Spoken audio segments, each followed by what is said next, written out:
אחי, אפשר במטותא להיכנס לממ"ד שלך? ממ"ד? מה זה ממ"ד? זה האוסף אקראי של אטומים. הפוגה זמנית נגד התוגה הבלתי נמנעת של היקום. אבל האיראנים תוקפים ויש אזעקות ופיקוד העורף אמרו. מה הם אמרו, אחי? אינך בעל עיניים אך מסרב לראות? הקוסמוס, היקום, הוא אינסופי ואדיש. אין כזה דבר להיות ממוגן.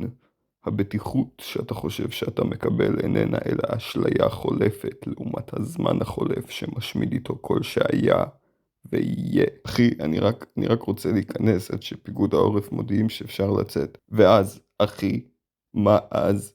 אחרי שתצא, האם נשמתך לא תקמה למשמעות ולהבנה? משמעות החיים? משמעות שבסופו של דבר איננה אלא פרי דמיוננו ביקום אשר אדיש לעצם קיומנו, אחי. רק רציתי להיכנס לממ"ד, אחי. ובדיוק פה, אחי, תמוה המקור לחרדה שלנו.